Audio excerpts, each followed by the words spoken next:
You're about to be entertained by some of the biggest names in show business. For the next hour and 30 minutes, this program will present in person such bright stars as... Fred Allen. Mindy Carson. Joan Davis. Douglas Fairbanks. Phil Silvers. The Sons of the Pioneers. Margaret Truman. Meredith Wilson. And my name, darlings, is Tallulah Bankhead.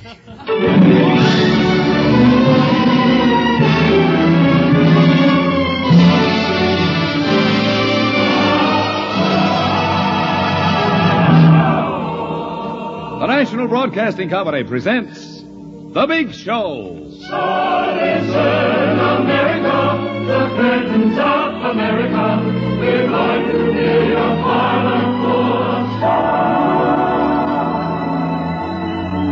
The Big Show. 90 minutes with the most scintillating personalities in the entertainment world. Brought to you this Sunday and every Sunday at the same time as the Sunday feature of NBC's All-Star Festival.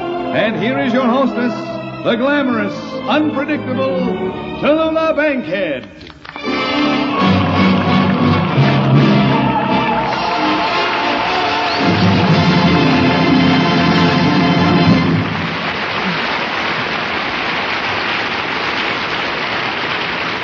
Well, darlings, we've been doing the big show now for a month of Sundays. But today, with Miss Margaret Truman on the program, there's a special feeling of excitement backstage. And I suppose you all are wondering how we were able to get such a prominent personage as Miss Truman to be guest on our program. Well, really, all it took was a telephone call. I called a certain party, and that party called another party, who in turn called another party. Naturally, these were all Democratic parties. Of course, some of the other performers who have never met Miss Truman are a little nervous about it. Well, not me. I'm not nervous. Joan Davis.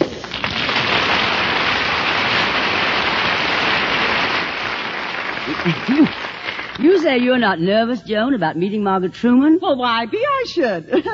What's there to be nervous about?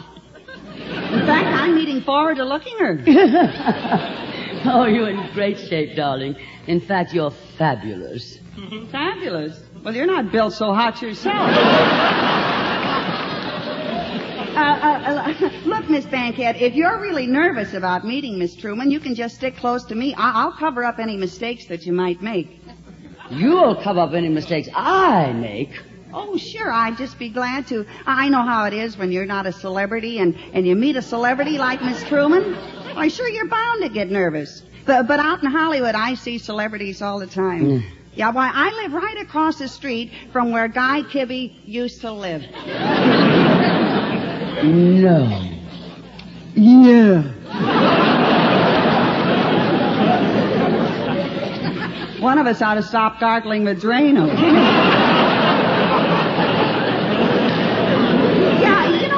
A lot of celebrities, big names like that all around me. Darling, you know the name I have made in the theater?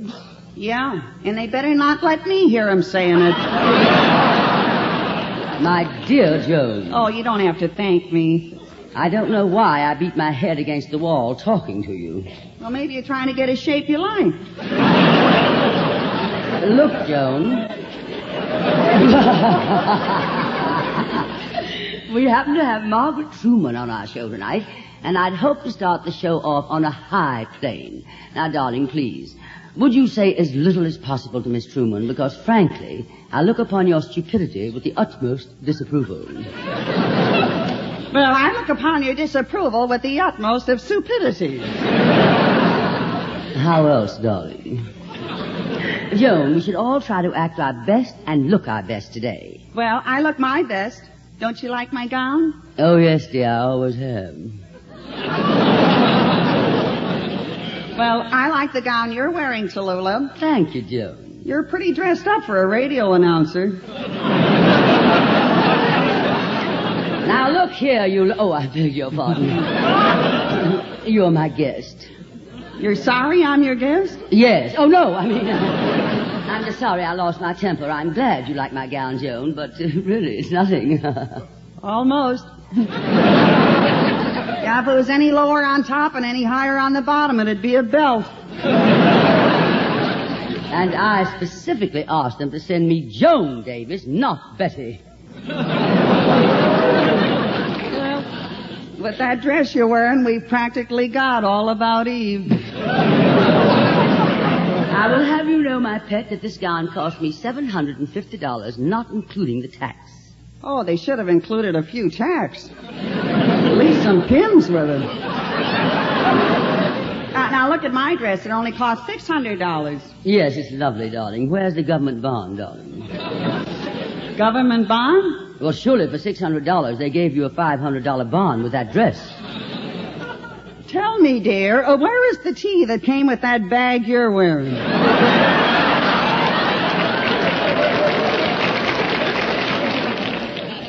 Bag. This is the finest satin. Well, if you ask me, it's too shiny. My new satin gown is shiny where? Where it's sat in.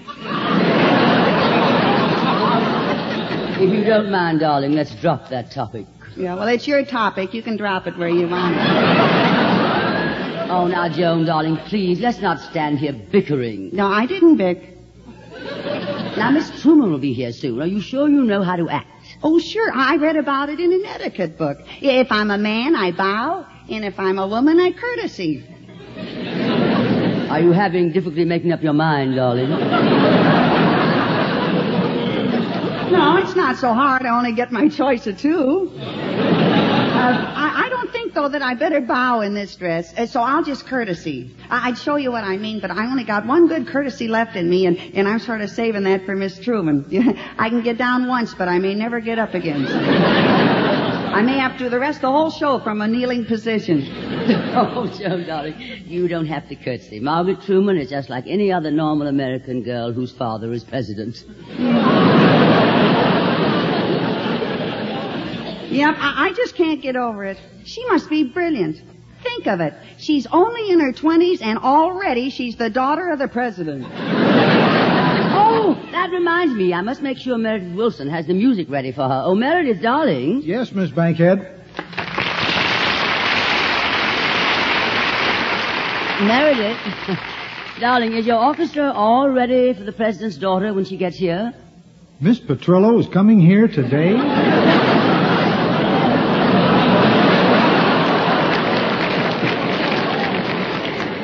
I happen to be talking about Margaret Truman, and if possible, I'd like to have your orchestra on their very best behavior. Oh, they will be. I had a little trouble with the cellist, but he finally took off his landing button. I'll have to play something. I want to make sure they're at least in tune. Have you got anything handy there, Meredith? Sure, I got a tune here called This Is It. Ladies and gentlemen, here's a bright novelty tune. Meredith Wilson and the Big Show Orchestra and Chorus in Meredith's latest song, This Is It.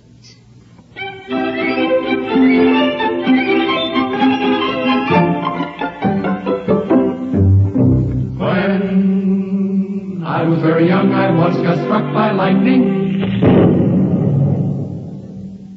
And once I fell downstairs with a barrel of beer. I once shot a firecracker off in a grand piano.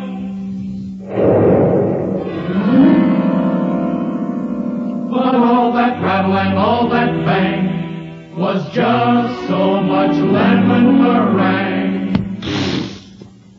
compared to what you've done to me, my dear. This is it. This is it. This is knockdown, drag out, two gun, solid gold love. This is it. This is it.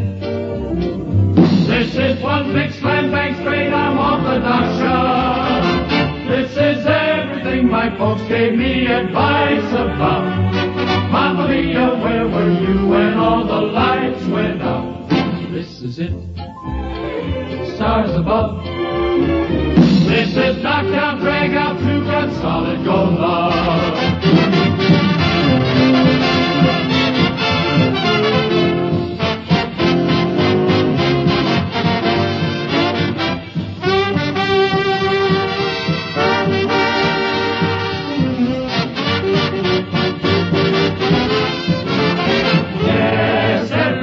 My folks gave me advice about. Mamma mia, where were you when all the lights went out? This is it. stars above. This is knockdown, drag out, two-gun, solid gold love. This is it, stars above. This is knockdown, drag out, two-gun, solid gold.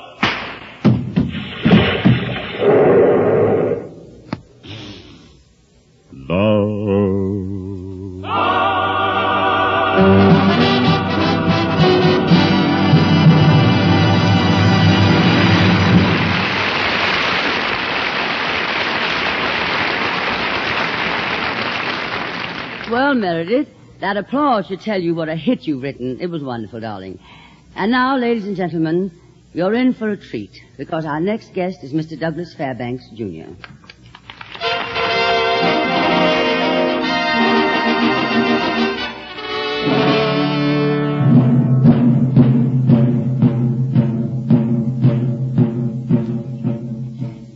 In these days of iron curtains, brutal tyrannies, mysterious disappearances, and sudden deaths, it is difficult for fiction to rival the terror and violence commonplace in the world today.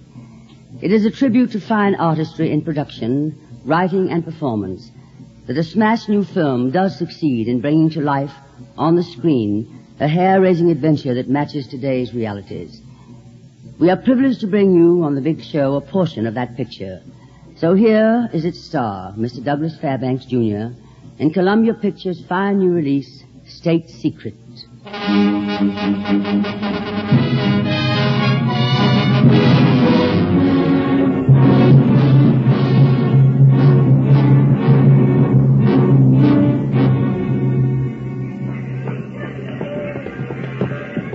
My name is Marlowe, Dr. John Marlowe. I have a reservation on a plane to Bosnia. Oh, thank you. Dr. Marlowe, could I have a word with you? You know perfectly well that as a doctor, I can't give interviews to the press.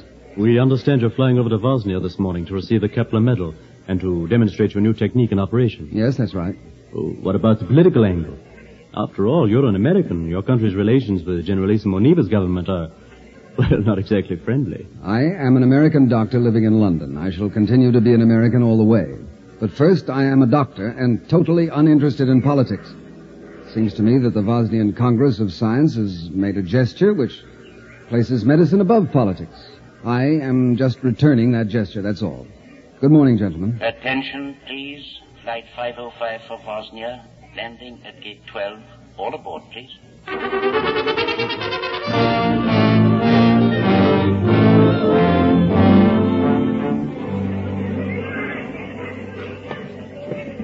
Welcome to Bosnia, Dr. Marlowe. I am Dr. Remo, president of the Medical Institute. Oh, how do you do? And may I present Colonel Galcon, personal representative of our Prime Minister, Generalissimo Neva. I bring you personal greetings from Generalissimo Neva. He bids you welcome and offers his sincere apologies that affairs of state make it impossible for him to welcome you himself. Thank you, Colonel Galcon, gentlemen. Please convey my sincerest thanks to the Generalissimo, my deepest appreciation for the honor which Bosnia has seen fit to pay me. You know, gentlemen, somehow I've got the impression that the Generalissimo was here to greet me. His pictures are everywhere. It's the first thing I saw when I got off the plane. Indeed, yes, Dr. Marlowe. The people insist on it. Generalissimo Neva is very close to their hearts. Shall we go to the car? I've arranged that there be no customs formalities. Our itinerary is quite heavy. But naturally, we want to get to the medal presentation ceremony as quickly as possible.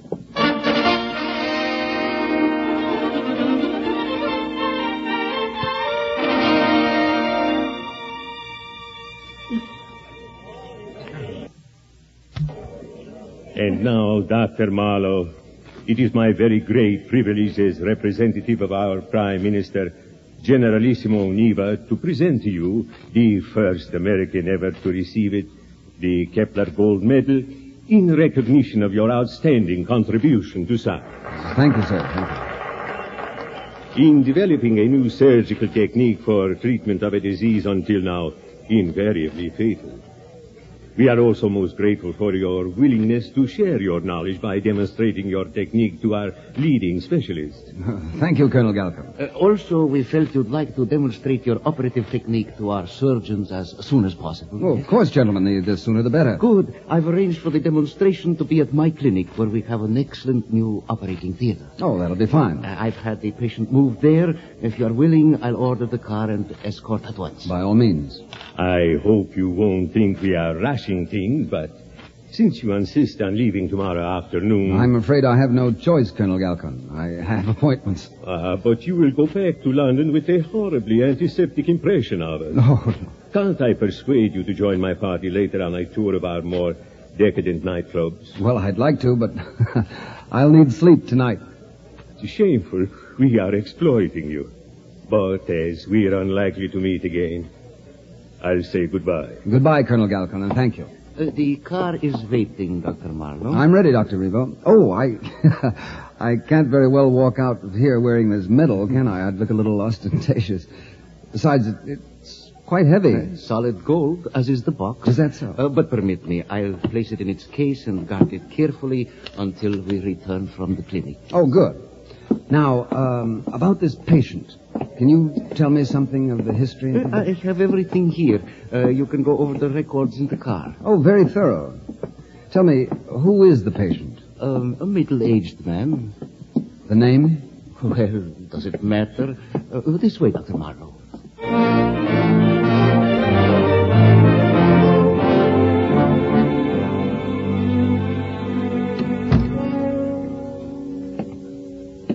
Have you finished examining the patient, Dr. Marlowe? Why, yes, I think so. Everything seems to be all right. Nothing abnormal here. Yes, sir, I think you're going to come out fine. There, don't look so frightened. We're going to make a new man of you. What's he saying? Why, he said, thank you. Yes. Well, you can prepare him now. We'll operate as soon as I finish scrubbing up. Very good, Doctor. The surgeons have already assembled in the operating theater. Oh, well, you mustn't keep them waiting, eh? All right. I won't be more than a few minutes.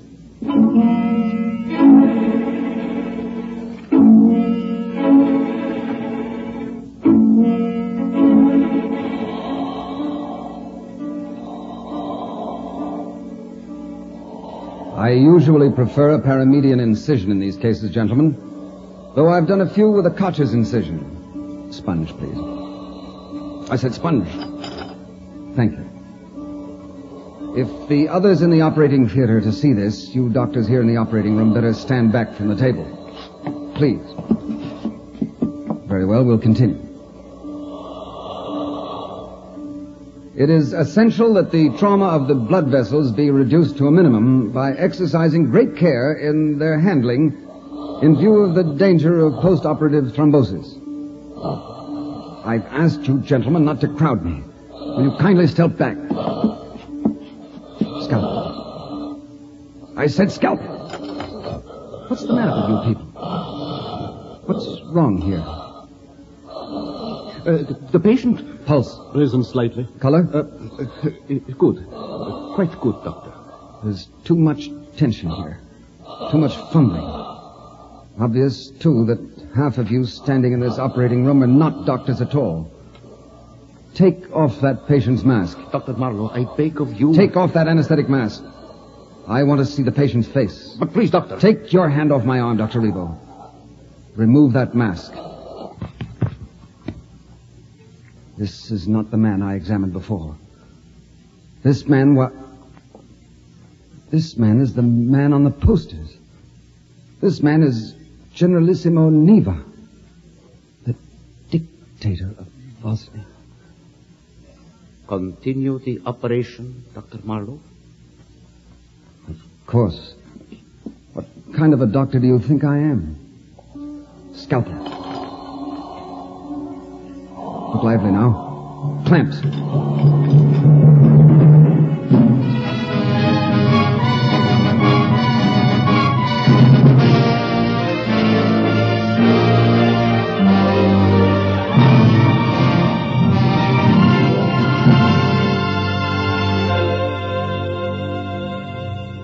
May I congratulate you, Dr. Marlowe? That was a magnificent job. I hope you're satisfied, Colonel Galkin.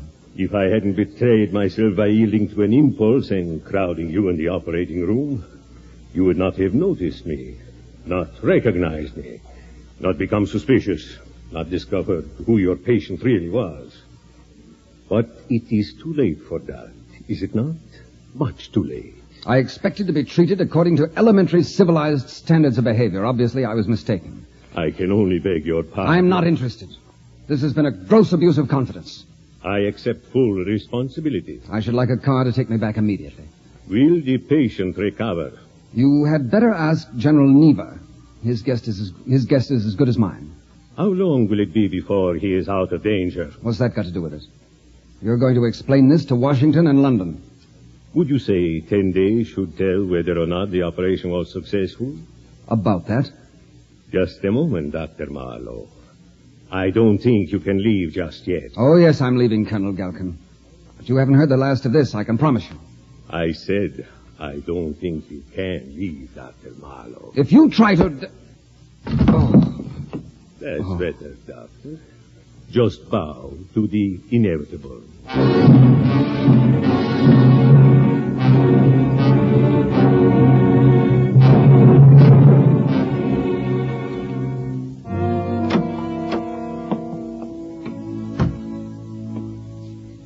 Well, Colonel, I hear I'm to be permitted to leave at last. You heard correctly, Doctor. The 10 days are up. The General seemingly has made a complete recovery. So here is your plane reservation. Time of departure? Half an hour. My own guards will see to it that you are taken safely to the field. Thank you. Oh, not at all, Doctor. You have, of course, our humblest apologies for the unfortunate slugging, the detention, the assorted, shall I say, abuses. You might very well say, Colonel. But one might speculate upon what would have happened if the General had died. Your little dictatorship would have fallen apart. Oh, no. The people would never be permitted to know that he was dead. What? Oh, please don't be naive. Every contingency has been taken care of. The people would not know, and one of the Generalissimo's doubles would have ruled on merrily. Incredible. But I would... Exactly. Could we have let you return to England? What do you mean? An unfortunate accident, shall we say? On the way to the airport, or in the plane itself? You're not serious. You wouldn't have me murdered. Of course I would. What is one life against the security of a whole state? Oh, by the way, here is your medal. You forgot it. Thanks. Thanks for showing me the reverse side. But we are only amusing ourselves with an exercise in theory. A sort of chess problem, eh? But why are you letting me go now? You know very well that I'll make a full report. We shall simply deny. Come. Very well, Andre. Wait in the car. The doctor will be down presently. The doctor will go now. Wait. The plane will keep. One for the road, Doctor? Why not, Colonel? Your ethics are unspeakable, but your cellar is excellent. To your very good health. May you live long to exercise your brilliant talent for the benefit of humanity. I drink to... Dr. Evo, is there something I can do for you? Generalissimo, Neva, he's dead. So, the chess problem is no longer theoretical, Dr. Marlowe. It is our move, I believe. No. It's my move, Colonel. I give you back your medal. Shoot! Shoot to kill!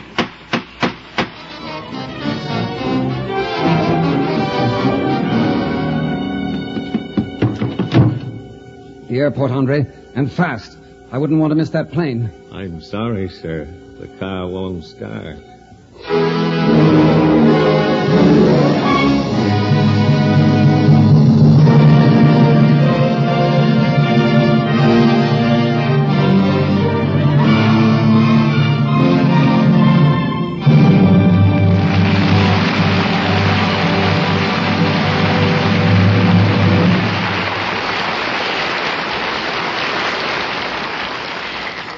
Douglas Fairbanks, your usual polished performance. But you're not going to leave me on edge like this. Now, what happened to the American doctor who performed the operation in Bosnia? Did he get away? That, Tallulah, is a state secret. Oh. Now, darling, you can tell me. I'll keep my big mouth shut. But it's a surprise ending, and I don't want to give it away. Why don't you go to your neighborhood movie and see it for yourself? I can't wait that long. Look, it would cost me 75 cents to see the movie. I'll give you 75 cents. Tell me how it ends. Do you smoke when you go to the movies, Tallulah? Of course, darling. Why? Well, that'll be $1.10 for the loges. All right, I'll give you $1.10. There'll be a long wait for the loge seats. All right, I'll sit in the orchestra. Did the doctor get out of Bosnia? Come on, darling. I'm burning up with curiosity. No smoking in the orchestra. Look, Junior. You make a very good usher. But if you don't mind, I'd like to usher in 6 stalwart men who come from 3 southern countries. Really? What 3 countries? Texas. Ladies and gentlemen, you've seen them in all the Roy Rogers pictures. They're the boys who sit around the campfire roasting. And here they are, pretty well barbecued by now, the sons of the pioneers.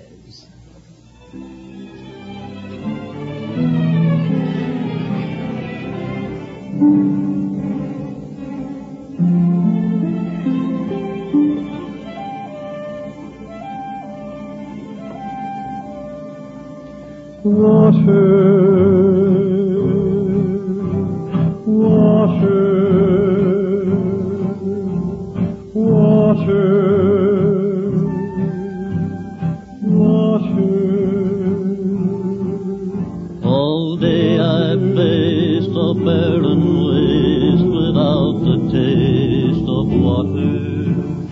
Cool water, water. Oh, Dan and I, with both were dry and all that cry for water, water, cool water, clear water, water, water. Keep moving and don't you listen to him, then he's a devil, not a man. He spreads a burning sand with water. Water. Then can you see that big green tree where the water's running free and it's waiting there for me and you? Clear water. The shadows sway and seem to say tonight we pray for water. Cool water. Water. And way up there he'll hear our prayer and show us where there's water. Water. Cool water. Clear water. Water. Keep moving then, don't you listen to him then. He's a devil, not a man. And he spreads a burning sand with water.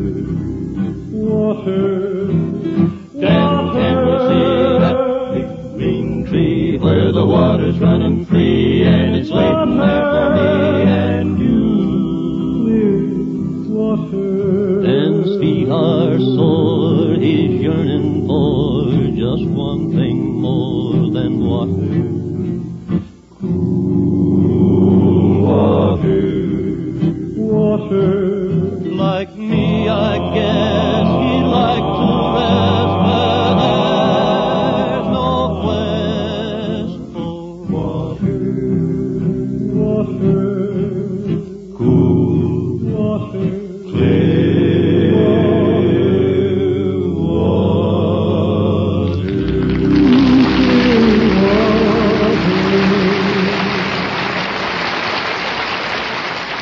Gentlemen, that was divine. I'd like to meet every one of you. What are your names, darlings? Tex is 4. And you? Tex Perryman. You? Tex Fisher. And go on. Tex Curtis. And yours? Tex Farr. And finally? Tex Doss. Where do you boys hail from? Oklahoma. Well, something tells me I might as well take this time to bring my chimes. This is NBC, the National Broadcasting Company.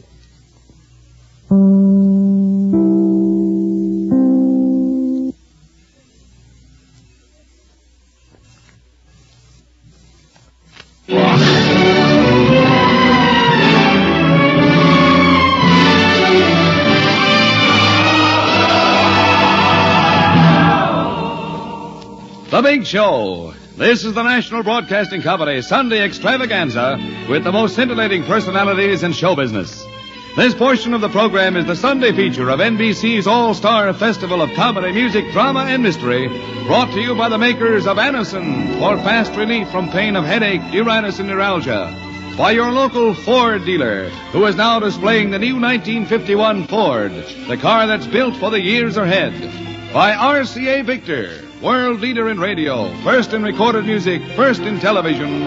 And by Chesterfield, the cigarette that gives you mildness, plus no unpleasant aftertaste.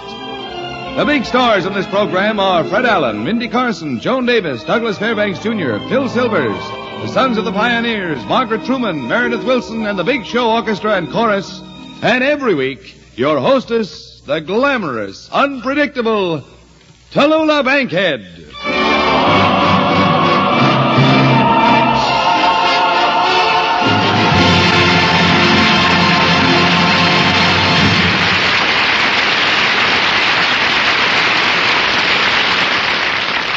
Well, darlings, I know you're all waiting for the appearance of Miss Margaret Truman, and I'm about to present her. Do I look all right? I hope she notices this gown. I got it especially for this occasion, but all of a sudden it feels as if it's dropping off me. Of course, I had it designed that way. Well, I'm going to bring Miss Truman on now with a fanfare of trumpets. We have a red carpet we're going to roll out. And we have a very effective ceremony with scattered rose petals. Hello, Miss Bankhead. Why, Margaret Truman.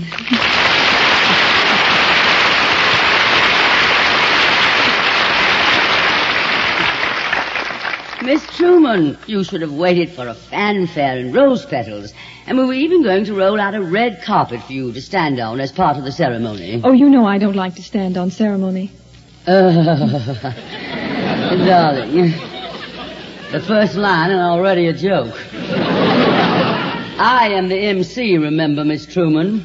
But you do look divine, darling. What a beautiful gown. Really, you didn't have to go to all that trouble to have a gown made just for this occasion. I didn't. Well, what a coincidence. So did I. And I adore your gown. Thank you, Miss Bankhead. And? And what? And whose gown do you adore, Miss Truman? I don't know. You don't know? Why not? I lost my place. So early in the show, darling?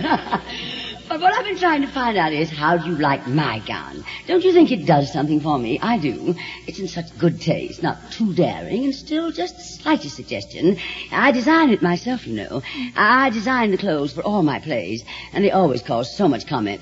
Just as this little gown has caused. Don't you think it's sweet, Miss Truman? I do, don't you? Yes.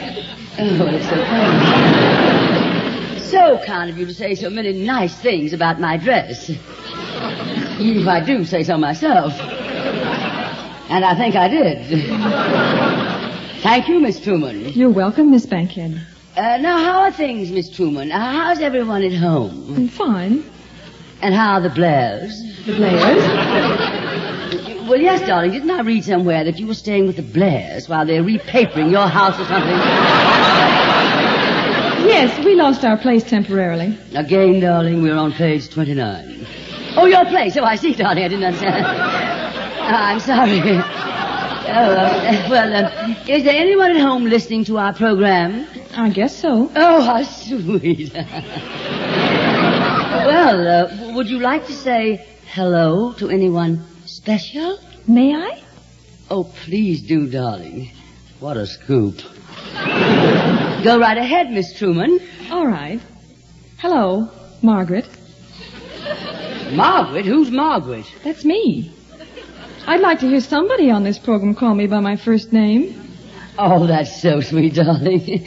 And you don't have to call me Miss Bankhead, darling. Call me by my given name. Will you, darling? Yes, darling.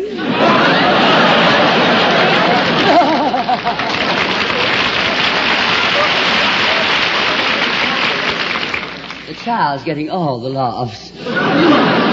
And now, Margaret, I want you to meet some of the other members of our cast. That's Phil. Will you come here a minute, Phil Silvers?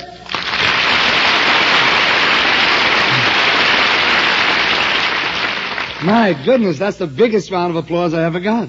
No wonder they call it the Big Show. Of course, the applause card they hold up here is much bigger than on any other show.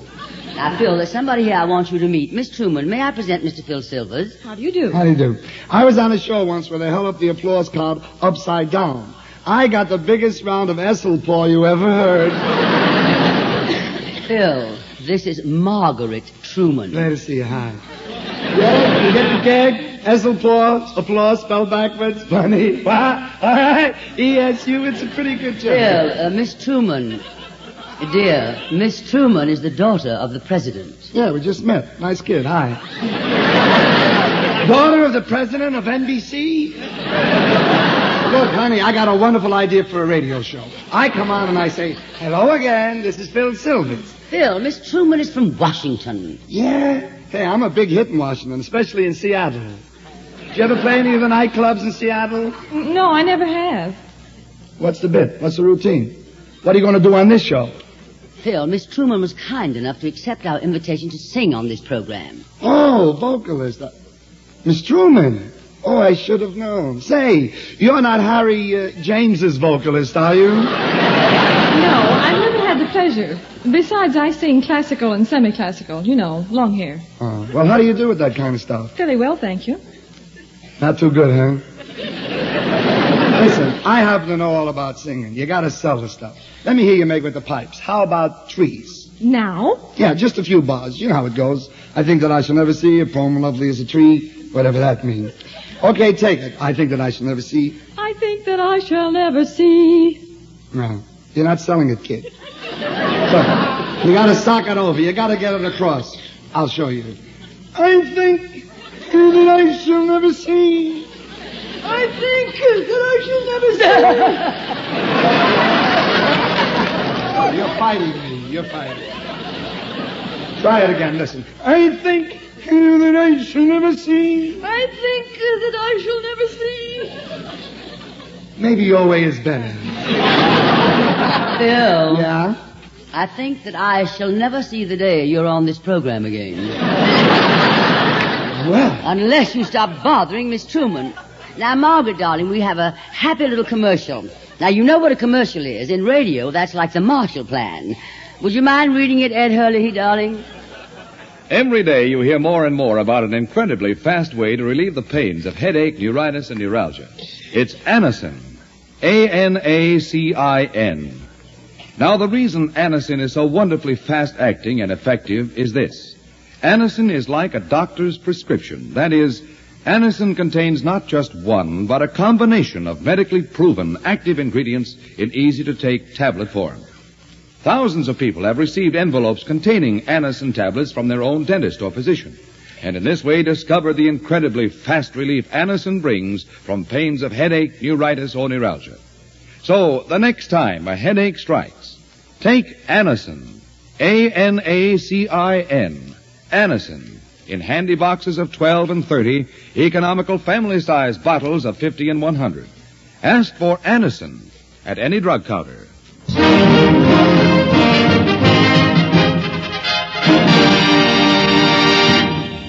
I think that I shall never see. Oh, Jim, dear, I loved you in the springtime. Margaret, I want you to meet somebody else. Miss Truman, this is Miss Joan Davis. How do you do? Well, how do you do, Your Honor? Joan, get up off the floor. Get up and say hello to Margaret Truman. Can't you send her down here?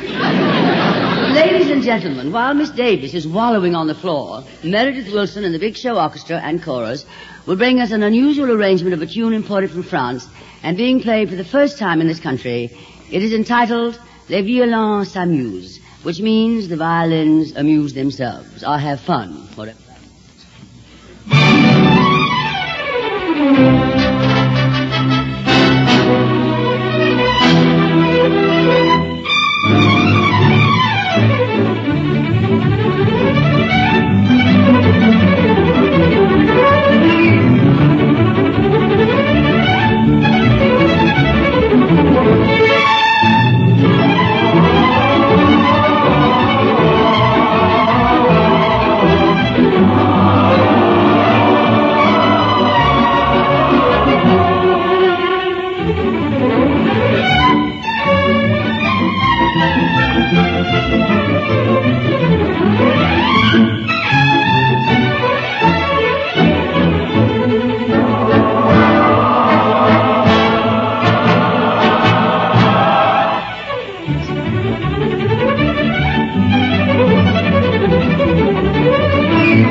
Oh, Margaret, you must admit we have a splendid orchestra and chorus on this program. You certainly have. Oh, before you sing your song, darling, I'd like you to meet Meredith Wilson. But right now, I want you to meet Fred, another brilliant star of the big show, Fred Allen.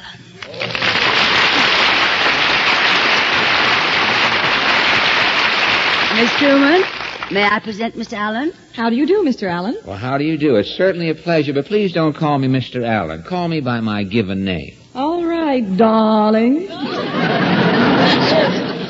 This girl has the makings of a Milton Berle. Fred, I've been an admirer of your radio program for a long time. Well, thank you, but where were you when my option came up back there in 1948? In 1948, we were busy with an option problem ourselves. Yes, but that option was renewed for another 4 years. You were lucky you didn't have a quiz show running against you. And, by the way, Miss Truman, I'm surprised you don't have a radio program of your own. Oh, I can't do anything well enough to have my own program. Oh, in radio, that's no handicap. Say, if you'd like, I'd be very happy to help you. You see, I feel I owe you a great debt. You owe me a great debt, Fred? How's that? Well, I made an awful lot of money betting on the last election. I bet on Dewey. Just a minute. You won money betting on Dewey? I bet him to place. I've missed you on radio, Mr. Allen, and I think you should have a program of your own. Well, now, look, Margaret, if you want to talk to somebody about having a little law passed... Oh, I don't have any influence at all. The Senate, maybe? No, Fred. The House? No. Supreme Court? I'm sorry. Maybe a little night court somewhere outside of Nutley, New Jersey. Pull a few wet strings over there if you could. Oh, Fred, you can get a radio program without any pull. Oh, that was my trouble. I had a radio program without any pull. But getting back to you, Margaret, you'd be really be wonderful in radio. But what would I do? All I can do is sing. I can't tell any jokes to make the people laugh. Don't worry about the people laughing. Look, if the joke doesn't go over, you just wear a hat that lights up. Neon millinery, you know, with a little battery inside. Oh, I couldn't use a battery, Fred. Oh, that's right. You have no connections. I forgot. Say, this might be an idea, Margaret. Now, how about doing a big variety show, about an hour-and-a-half program, and get the biggest names in show business? Why, you could be the mistress of ceremonies. Just a moment. That's my program. I don't mind standing here without any lines, but I simply refuse to stand here without a program. Oh, don't worry, Tallulah. I wouldn't dream of doing a program like that. And why not, darling? Well, I don't think I'm old enough. What? I mean, I'm not experienced enough. Well, look, with no experience, then, Margaret, you ought to be in television.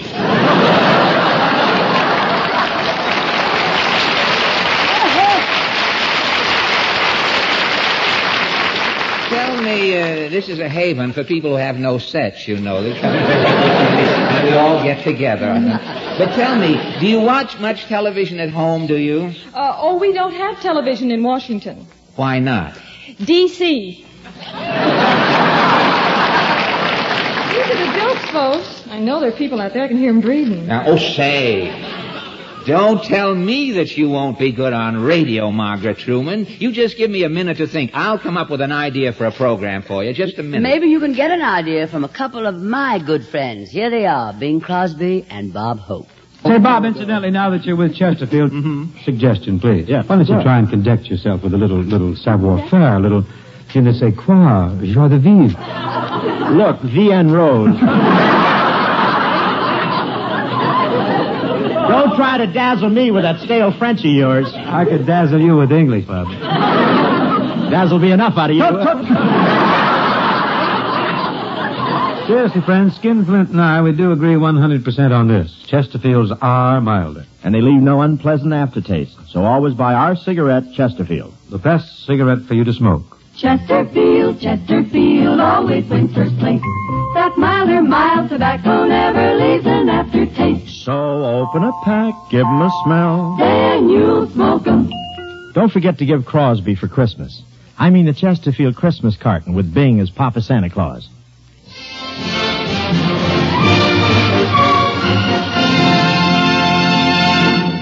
And now, ladies and gentlemen... Say, pardon me just a second, Toulouse. Say, I think I have it, Margaret. A great idea for a program. Now, the first thing you need, of course, is a singer. I beg your pardon. Oh, I'm sorry. I didn't mean it that way. I mean a popular singer. I beg your pardon. No, I mean an unpopular singer. No, what I really mean is a singer like Mindy Carson. Mindy, will you step over here, please?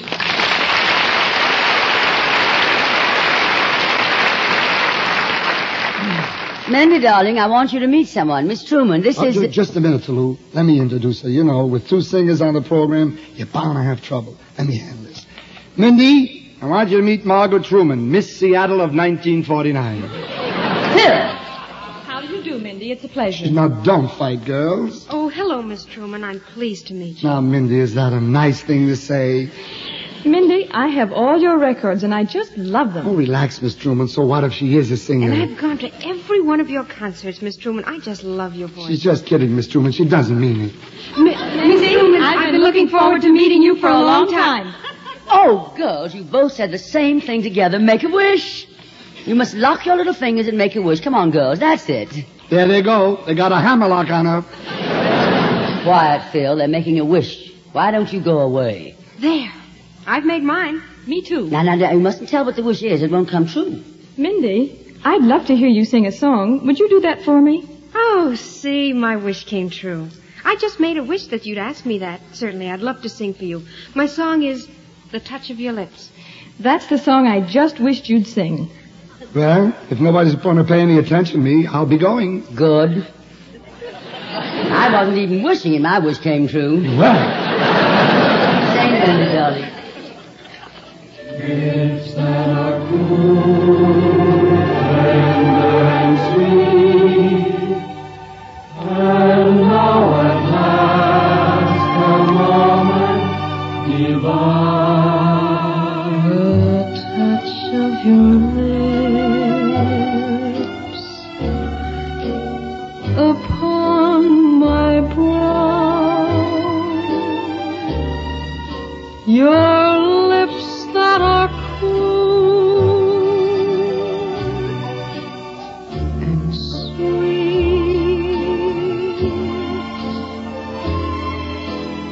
such tenderness lies in their secrets. My heart forgets to be.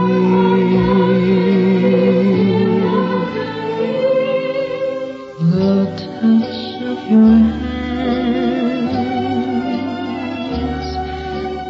upon my head, the love in your eyes, the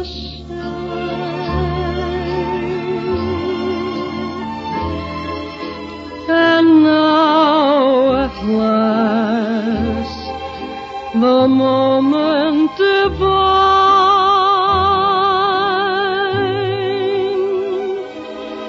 the touch of your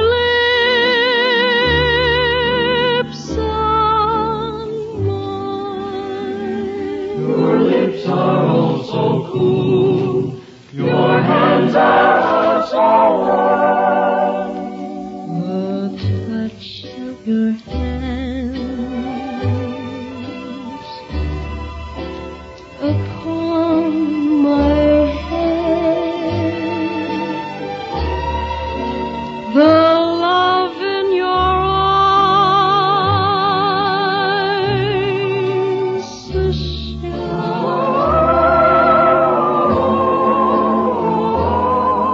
and now at last the moment divine,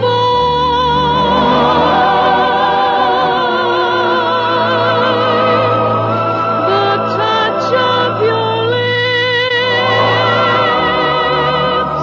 on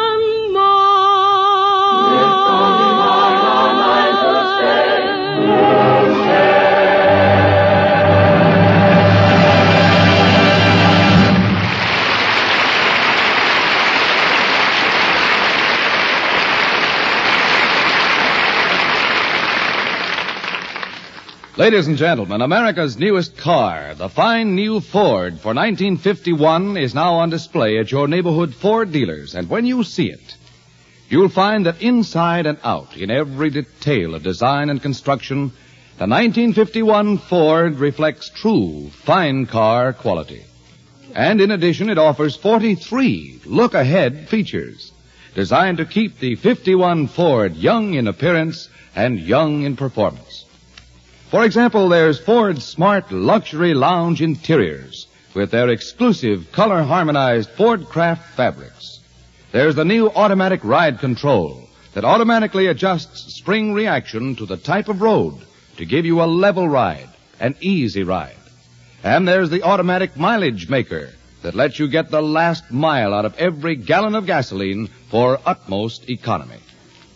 Visit your Ford dealer soon and see the 1951 Ford yourself. You'll agree you can pay more, but you can't buy better.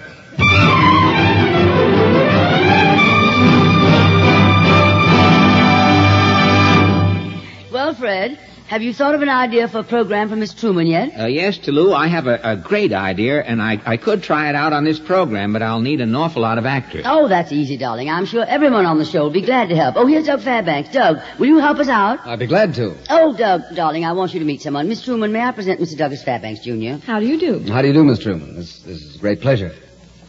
I've been following your career with great interest. Thank you. Tell me, how does it feel to be the daughter of a great man? How does it feel to be the son of a great man?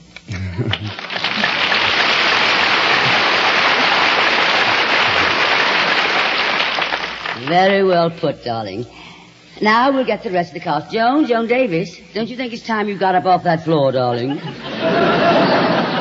I'll get up if somebody will give me a hand. All right, folks, how about a big hand for this little girl on the floor?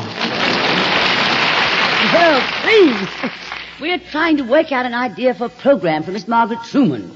Oh, you got a plot going. I didn't know that. Cute, very cute. I like a plot. It's good. What's the plot? Fred has an idea for a program to star Margaret Truman, and we need everybody's help. Mindy, you'll help out, won't you? Oh, sure. What do I have to do? Well, Fred's going to tell us all about that in just a minute. But first, of course, I'll start the program off by ringing my chimes. Like this. This is NBC, the National Broadcasting Company.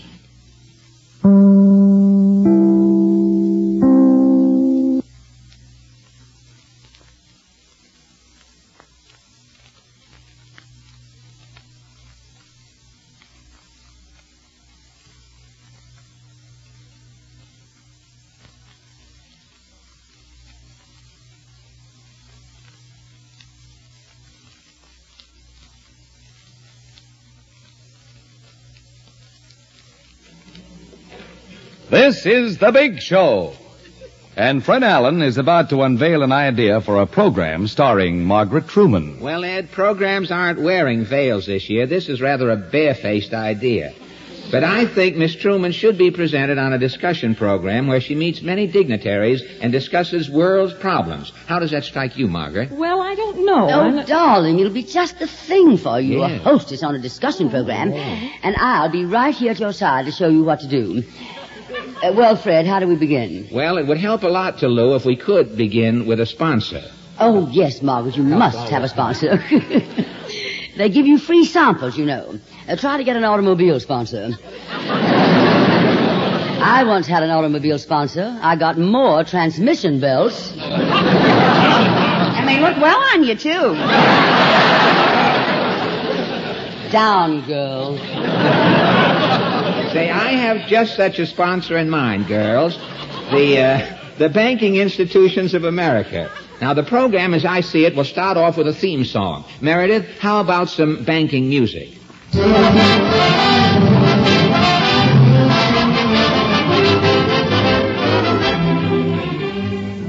afternoon, ladies and gentlemen. This is the Margaret Truman program, brought to you by the Banking Institutions of America.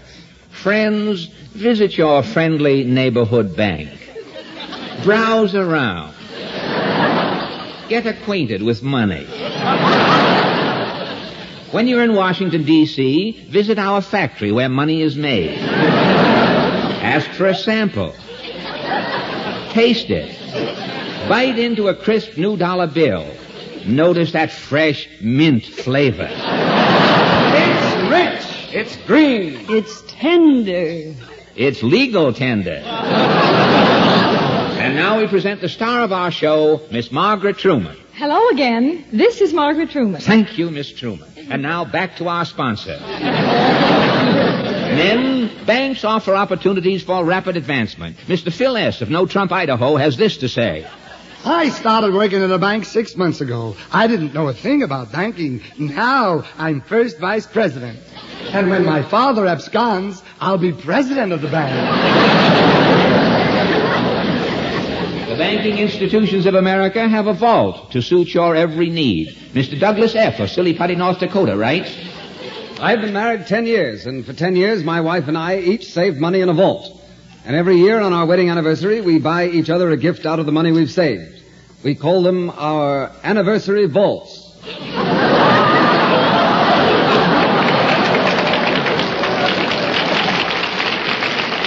American banks are friendly banks. Come in, even if it's only to buy a postage stamp. Miss Joan D. of New York City says, Girls, I buy all my stamps at the bank. They have the stamp with the friendly mucilage that's kind to your tongue. Stamps come in 6 delicious flavors: strawberry, cherry, raspberry, orange, lemon, and air mail.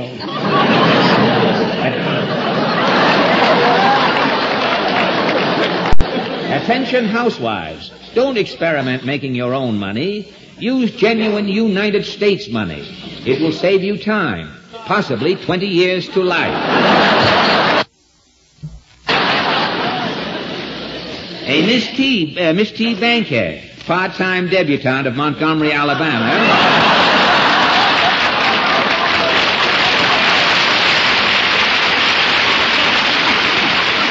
Miss Bankhead has this to say. I have been using money for now on to 20 years.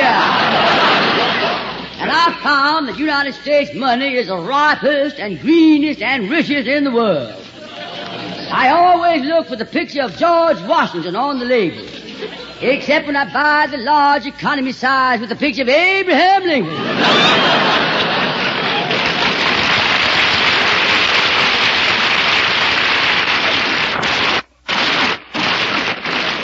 Miss Bankhead has this to say. I have been using money for now on to 20 years.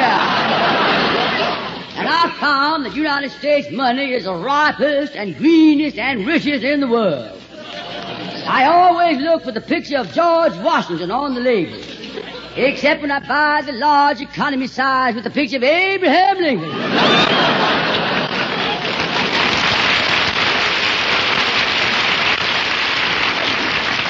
And now, ladies and gentlemen, here is the star of our program, Miss Margaret Truman. Hello again. This is Margaret Truman. Thank you, Miss Truman, and now back to the commercial. And for this show, I gave up the Army-Navy game.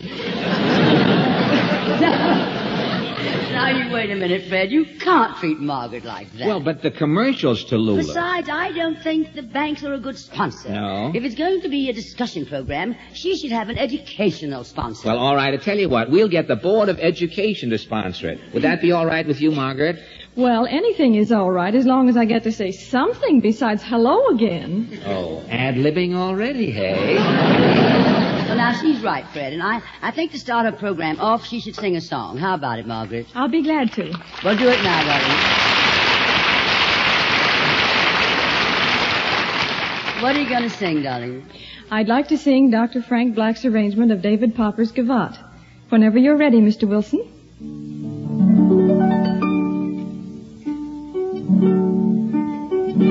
We are young, we are gay. Dance and sing a livelong day. We are strong and brave to face the morrow, no, not fear of fate. Ours no for the future pain or sorrow that may be in wait.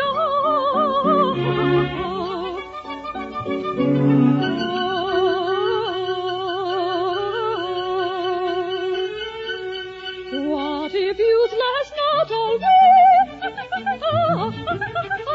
We will dance while yet we may. While yet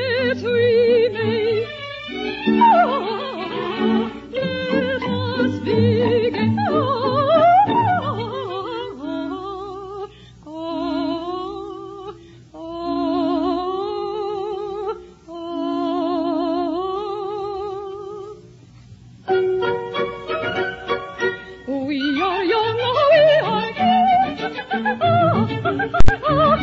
and sing the livelong day.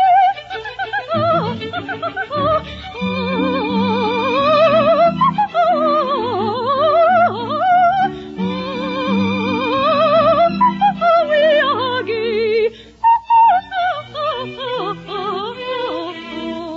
We are gay.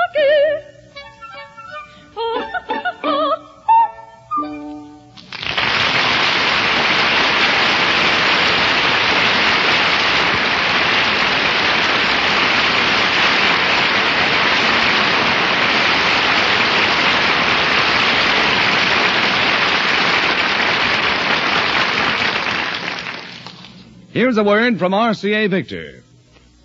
This year, on the night before Christmas, most American children and most American grown-ups, too, will nestle snug in their beds while visions of television sets dance in their heads. Who could help dreaming of such a sugar plum? One that sweetens your life in your choice of delicious flavors no fewer than 365 days every year. If you're the man behind Santa Claus at your house, don't decide you can't afford a television set this Christmas until you see the 18 beautiful new RCA Victor television models at your RCA Victor dealers. Divide their price tags by 365 and discover how amazingly little your daily entertainment costs per day. You'll find that most RCA Victor sets, even fabulous 16-inch consoles, cost less than $1 a day for 1 year. Of course, all the years afterwards are pure gravy. Study those RCA Victor values tomorrow, and I think it's safe to say to you and all your family this very Christmas, happy looking, everyone.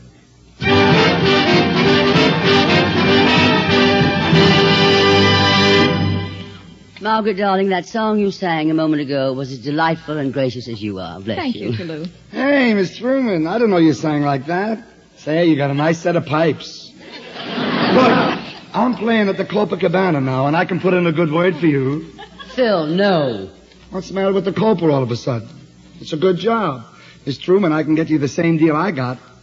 I get 50% of all the glazed fruit sold in the place. Glazed fruit? Yeah, I got a smart manager. They wanted to give me 50% of all the money from the liquor sales. Now with my manager, boy, glazed fruits. Pardon me, Mr. Silver. Will you yield? Go away, Page. You're ruining my filibuster. But the gentleman from the Copacabana, you must yield. I am ready to start with Miss Truman's discussion program, sponsored by the Board of Education. Oh, please do, Fred. This will be a great chance for you, Margaret. I don't know if I'll be able to handle a discussion program. Oh, it's easy, darling. I'll show you. You just watch me and do whatever I do. You can do that, can't you, dear? Well, if it was good enough for Betty Davis, it's good enough for me.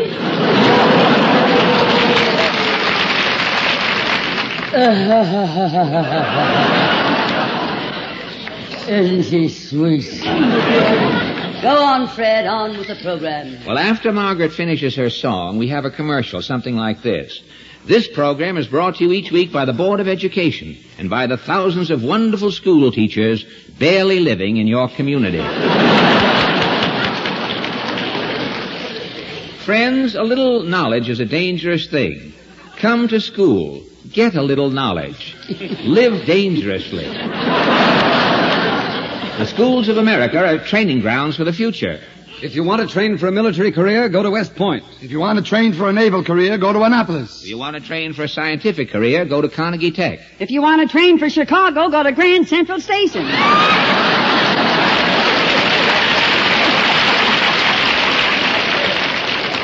And now back to our discussion program and Miss Margaret Truman. Good evening, everyone. No, darling. This is an afternoon show. Good afternoon, everyone. No, darling. Not everyone. It's good afternoon, darlings. I'll show you. This is murder, isn't it? Now, listen to this. Here's what you do, darling. Welcome to our discussion program. And we have many dignitaries with us this afternoon who wish to discuss that problem on this open forum. You see, darling, it's very easy. Thank you, Tallulah. Good afternoon, darlings. No, darling, you don't have to do that. I've already done it. I should have made a deal for the glazed fruit. Now you should talk to the first dignitary whose problem you're going to discuss. Our first dignitary... No, is that's a- not quite right, darling. I'll show you. I'm from Missouri, but you don't have to show me that much.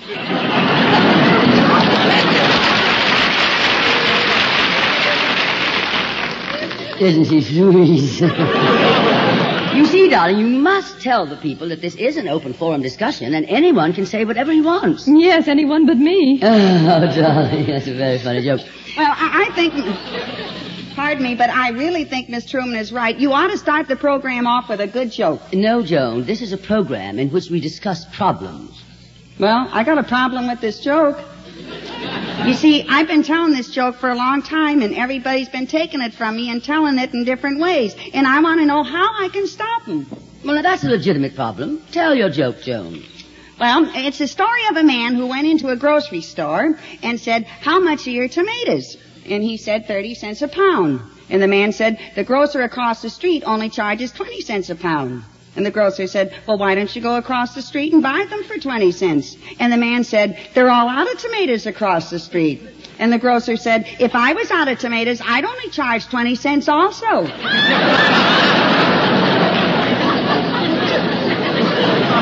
Boy, have I got a problem, huh? Well, thanks. You've been a swell bunch of seats. If that's your problem, darling, you have no problem. Anybody who takes that joke deserves it.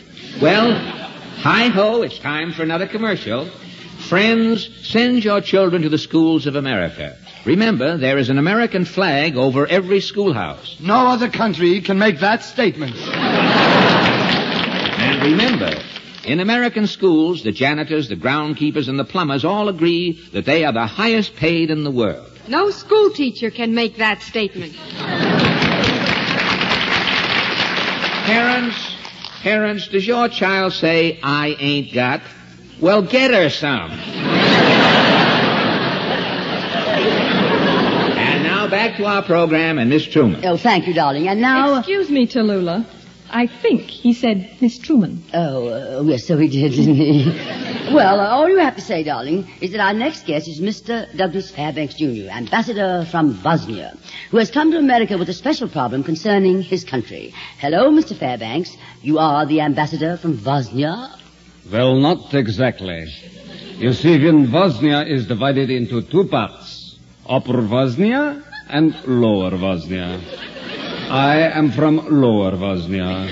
And where exactly is Lower Bosnia? Just underneath Upper Bosnia. That's a neat arrangement. And what is your mission here, Ambassador? Well, you see, we are an impoverished country. We need money, but we have a problem. We are too small for the Marshall Plan and too large for the Morris Plan. Well, how do you expect to get money here? I had hoped to get on one of your quiz programs. Oh, I see. And what do you need the money for? Well, we need money to modernize our army so that we can live in peace. How large an army do you have? Well, let me see. There is Gustav, Johan, Meyer. No, Meyer, he is our Navy. Don't you have any sort of income in Bosnia? Well, we do a fairly large import-export business. Last year, my country imported from the United States alone 4 ashtrays, 2 3-way lamps, or was it 3 2-way lamps? And 4 electric blankets. But we had to return the electric blankets. No, why was that? Wrong current. Oh, I see. No, DC. Now, wait a minute, Doug. That was my joke. I'm sorry, that joke was one of our imports. And what do you export, sir? Only one thing. Plebos. Plebos? And even with plebos, we are having trouble. You see, in Lower Bosnia, we charge 30 cents a pound for plebos. In Upper Bosnia, charges only 20 cents a pound. Well, how can Upper Bosnia afford to undersell you? Because they are out of plebos. Yes, and if you were out of them, you would charge 20 cents too. That is correct. Tell me, Ambassador, just exactly what are plebos? Cucumbers. Well, good. For a minute, I thought he was going to tell my tomato joke. Well, that was a very, very interesting problem, Mr. Fairbanks. Now, Margaret, you should thank Mr. Fairbanks. You mean you're actually going to let me say something? Why, certainly, darling. It's your program. Just say thanks. All right. Mr. Fairbanks, I want to thank you for coming on our program. And your problem has touched me deeply. And I want to assure you that we will give it the utmost consideration. And please take with you our hopes for a successful solution to your country's problem. Thank you for coming over. Thanks very much. Thanks a million. What a ham. All right, who's the next guest on our open discussion program? How about you, Phil Silver? Well, as long as everybody else is beefing, I got something I like to say, but I don't suppose anybody would be interested. I suppose not, darling. Who's next? Wait a minute. That's my trouble. Everybody takes me literally. Like a few years ago when I decided to go into pictures, I told my agent to get me a contract with Fox. So he got me a contract with Fox. 20th Century Fox? No, I.J. Fox. I should have known when the guy came over with the contract. He was a short, stocky man with gray Persian hair. And a cold nose. Cold nose. Funny. Well, you may or you may not have seen me in pictures, which is of no consequence, because I always play the same part. My name is always Blinky, and I'm always a friend of the hero. I love the hero in the picture. His problems become my problems. I'm usually in musical pictures. Technicolor musical pictures. Everybody's happy in the picture. That is everybody but me. Because always in the beginning of the picture, the heroine, usually played by Betty Grable, has a fight with the hero, usually played by John Payne. And he walks out on her, leaving me alone with Grable, which is not exactly a bad situation, alone with Grable. You see, I come from a neighborhood in Brooklyn. I know what to do in a situation like this. But do I get a chance to show Grable I'm able? Do I get a chance to show Betty I'm ready? No. I gotta go looking for him. And where do the heroes go when they're carrying the torch in these pictures? Always the same place. The Barbary Coast. Once I'd like to see a guy go to Lindy's. I could have a sandwich while I'm looking for him. Well, what's the use of talking about it? Let me show you a scene from this type picture, usually called Hello, Something, Hello.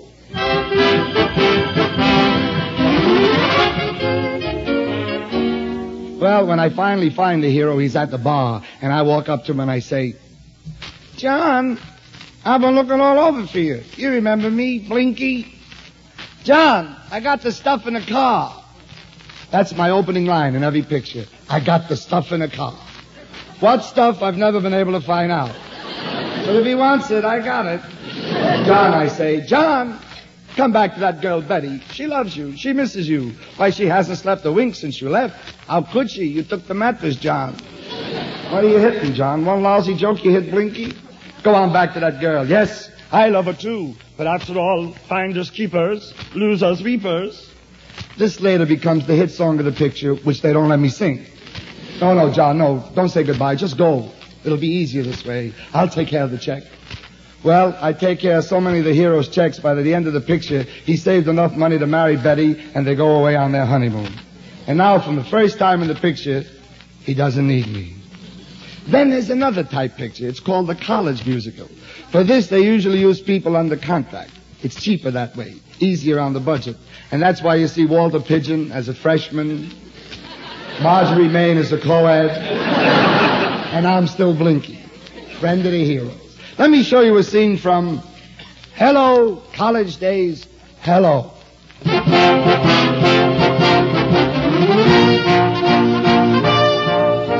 Give him the axe, rickety, rickety, rickety, rex. Yay, team! I'm too old for this.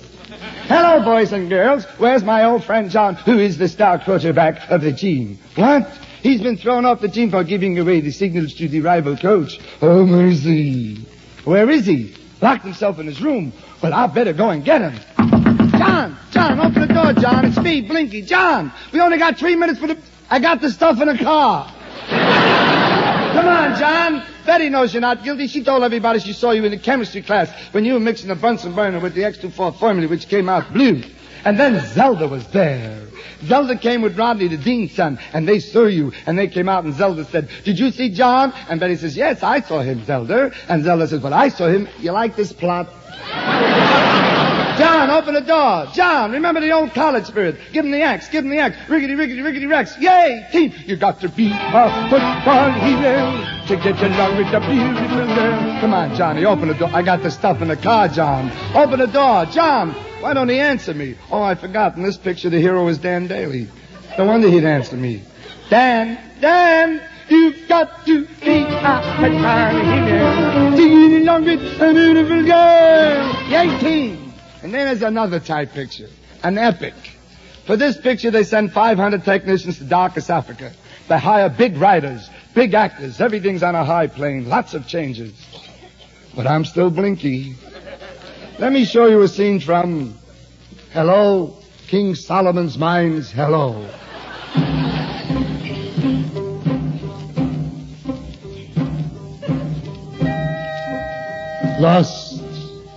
Lost in the jungle. The intense heat, marooned. Marooned. Come along here, on the double. Here, you native boys, quickly. Punjab. Come here, boy. Have you seen a tall man? I've been looking around for 19 months. My goodness, there he is. My friend John. John, at last I found you. You remember me, Colonel Blinky? Come on, John. They know you didn't do the crime because Zelda told the police. Zelda was there. Zelda is the producer's wife. She likes the name mentioned in everything. Come on, John. Don't be a fool. I came here to rescue you. No, go back, John. Go. Listen, I got this stuff in a safari, John. Go on, John. Go back to Betty, who loves you. No. Don't say goodbye, John. It'll be easier this way. Just go. Go, John. What have I got to look forward to? What's to become of me? I'm always a friend of the hero.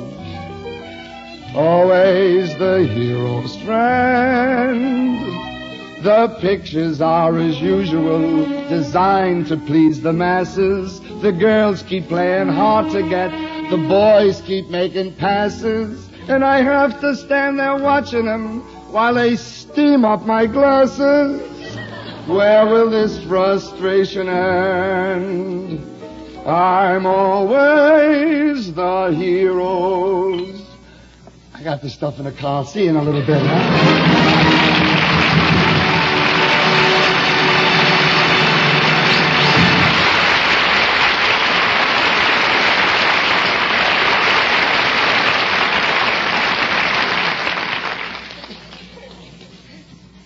And now Bob Hope would like to put a word in.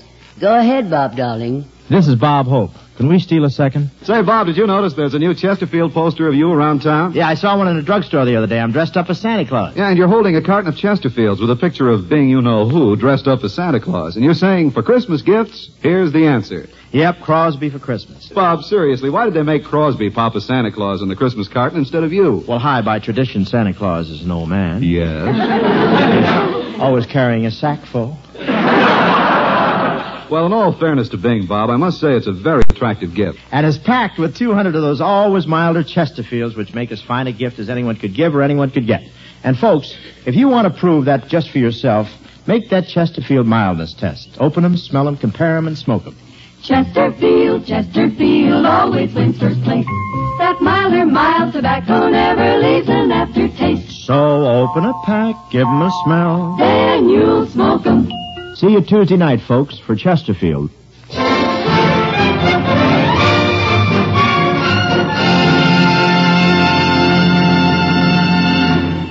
Well, now that Bob Hope has solved our Christmas problem, who's left? Oh, Mindy Carson, we haven't heard from you. What is your problem, darling? Oh, I have no problem. You what? Yes, I'm quite happy.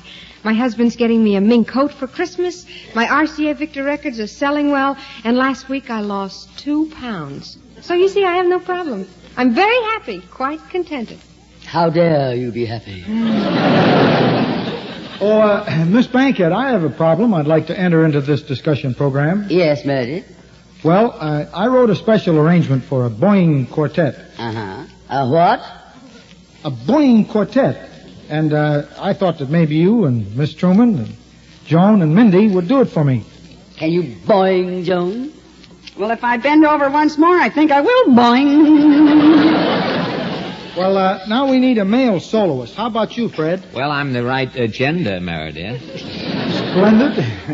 You see, I've always wanted to have a glee club just like Fred Waring. You know, with the Boing Quartet. Could we try it with Down by the Old Mill Stream? All right, Meredith Wilson, the orchestra and chorus, the Boing Quartet, and our guest vocalist, Mr. Fred Allen. Darlings, I hope you get a big boing out of this.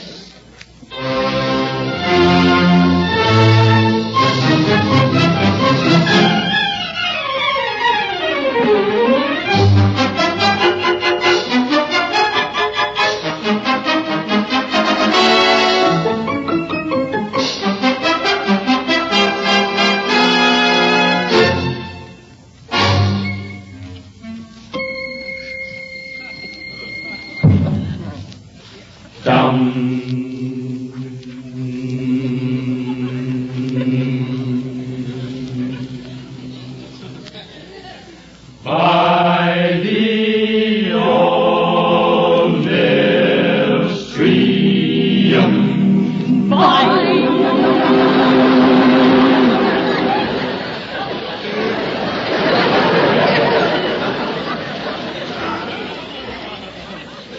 where I first met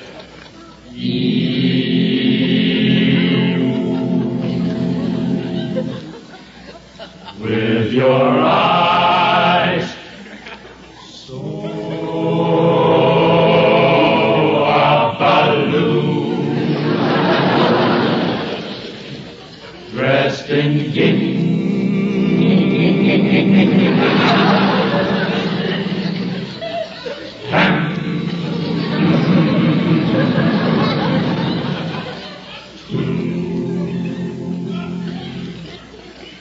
it was there I knew.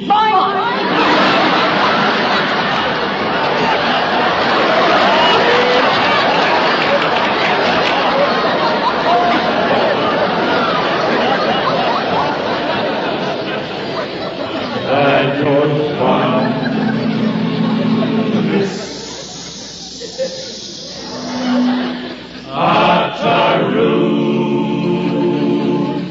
You were 16. You were 16. You were 16.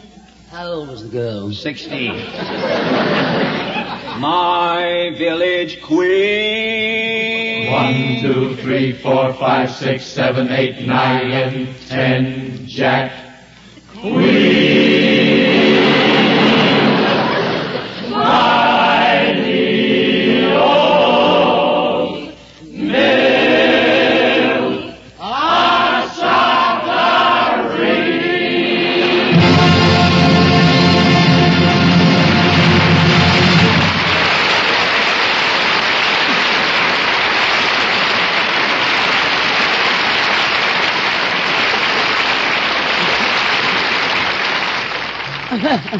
Meredith, darling, that was wonderful, wonderful fun for all of us. Didn't you enjoy it, Margaret? Oh, yes, let's do it again.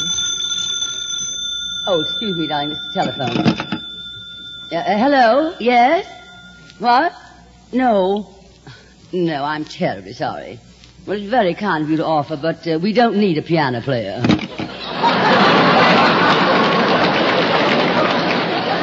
Tallulah, you mean? Yes, Hoagie Carmichael, my dear. Oh, Hoagie. Offered to play the piano for us. Well, Margaret, we're nearing the close of our show. Is there someone special you would like to say goodnight to? Of course, I'm trying to be delicate about it. I could give you a slight hint.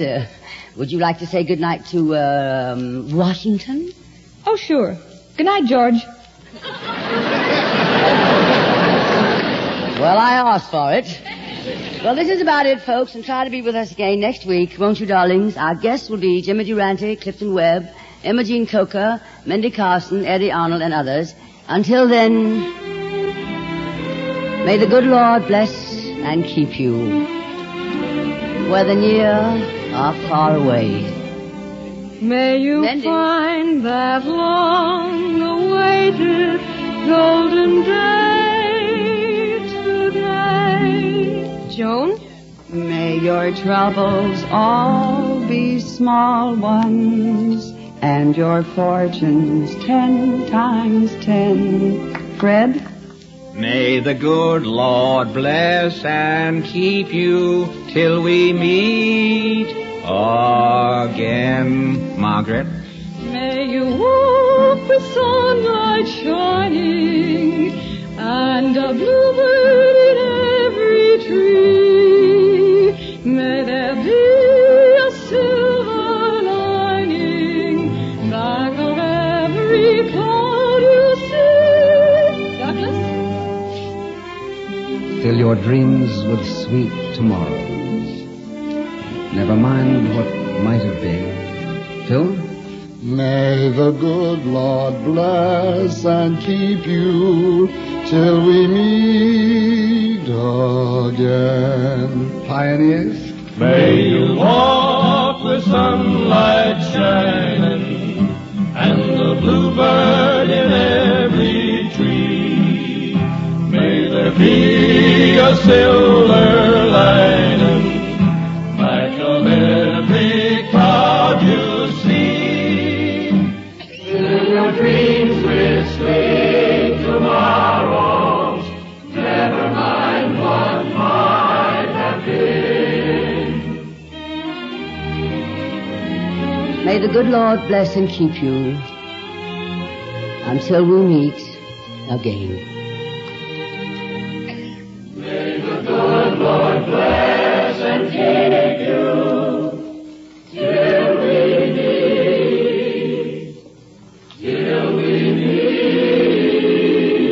meet